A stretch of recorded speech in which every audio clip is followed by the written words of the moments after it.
Hey everyone, and welcome to RUBIN'S Mind Lab, where we break down the latest research into what it really means. Ever wonder if you can really prove that something isn't there, like an effect in a study? Well, this new paper dives deep into whether a popular statistical tool called the Bayes factor can actually prove the null hypothesis is true. We're going to explore a really interesting idea in statistics today. For a long time, especially in fields like psychology and neuroscience, we've been trained to use something called null hypothesis significance testing. It sounds complicated, but basically we set up a null hypothesis, which is usually the idea that there's no effect, no difference. Nothing going on. We then look at our data and see if it is strong enough to convince us to reject that null idea. If we find a strong enough result, we say there is evidence for an effect. But if we don't find a strong enough result, we're usually told we failed to reject the null. This is super important because it doesn't mean the null is true. Just that we don't have enough evidence to say it is false. It is like saying you don't have enough evidence to convict someone, not that they're innocent. Now, some researchers have started using a different tool called a Bayes factor. The idea is that Bayes factors can actually provide evidence for the null hypothesis, meaning they can tell us when it is likely that there is truly no effect. This sounds really useful, right? Especially when you conduct a study and don't find a significant result, you'd love to be able to say we have evidence that there is no effect here. But this paper argues that this common interpretation of Bayes factors is misleading, and that they can't really do what people think they can when it comes to proving the null. So what exactly is a Bayes factor? Think of it as a way to compare two competing explanations for your data. In this context, one explanation is the null model, which says there is no effect. The other is an alternative model, which says there is an effect. The Bayes factor tells you how much more likely your observed data is under one model compared to the other. Here is where things get tricky. When researchers use Bayes factors to try and find evidence for the null, they often compare it to a default alternative. This default alternative isn't just saying there is an effect. Instead, it is a whole range of possible effect sizes. And crucially, many of these default alternatives put a lot of weight or probability on large effect sizes. Imagine you are looking for a tiny speck of dust, but your alternative theory expects something the size of a boulder. If you find a small speck of dust, it is much more likely to be explained by the idea of no dust than by the idea of a boulder. So, when a Bayes factor comes back saying evidence for the null, it simply means the data is more likely under the no effect model than under the specific alternative model it was compared against. It doesn't mean there is no effect in the real world. It just means the data fits the no effect story better than a story that expects something much bigger. The paper points out that many researchers aren't being very clear about the alternative model they're using. They just call it a default, and don't explain it or justify why it is the right one to compare against. This makes the Bayes factor results really hard to interpret, and it is leading to a lot of misinterpretation. Let's look at an example. Imagine a study with 40 people in each group, and the result shows a small effect size, like a Cohen's d of 0.2. Now, a Cohen's d of 0.2 is considered a small effect. But if you run a default Bayes factor analysis here, you might get a result that favors the null hypothesis. This is odd, because you did observe an effect, even if it is small. The paper explains that this happens because the default alternative model expects larger effects. So, a small observed effect looks more likely under the no effect model than under a model that is expecting a big effect. The researchers highlight that even though the Bayes factor might say there is evidence for the null, our best guess from the data itself is that there is a small effect.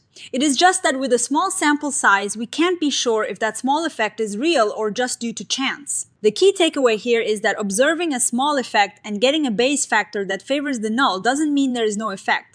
It just means the specific default alternative model used wasn't a good fit for the data.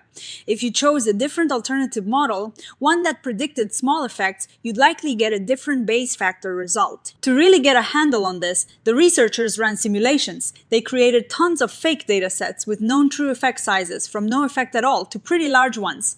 They then analyzed these datasets using both standard statistical tests and the Bayes factor. What they found was pretty eye-opening.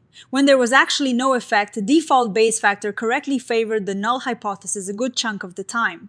But when there was a small effect, the default Bayes factor was still quite likely to wrongly favor the null hypothesis.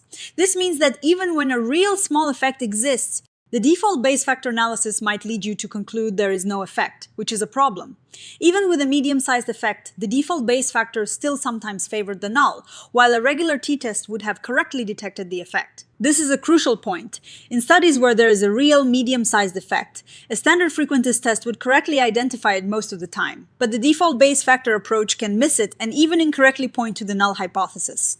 This suggests the default Bayes factor isn't always the best tool for deciding if an effect is truly absent. So, if Bayes factors aren't the perfect tool for proving the null, what should we use? The paper suggests looking at confidence intervals. A confidence interval gives you a range of values that your true effect size is likely to be within. If the entire range of this confidence interval is very close to 0, or within a range you consider practically meaningless, then you have good evidence that there is no meaningful effect. The beauty of a confidence interval is that it tells you not only what effect sizes are plausible, but also the largest effect size that is still consistent with your data.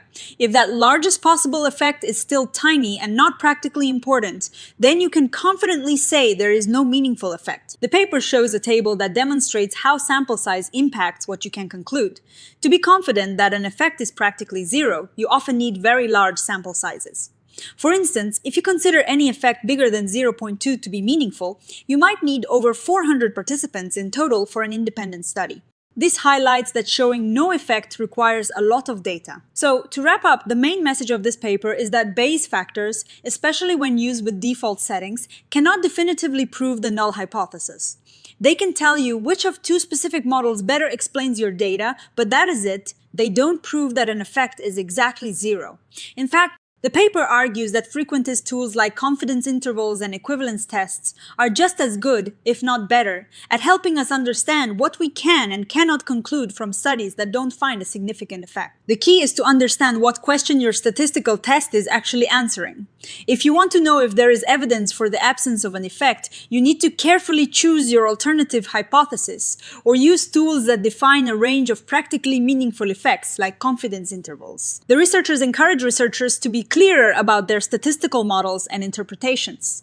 They suggest that for most situations where you are trying to understand null results, using confidence intervals is often simpler and less prone to misinterpretation than Bayes factors. This research is super important because it challenges a common practice and reminds us to be critical about how we interpret statistical results, especially when we're trying to claim something isn't there. It's a call for clarity and careful reasoning in science. What do you all think about this? Can you recall studies where the idea of no effect was claimed? Let us know in the comments below.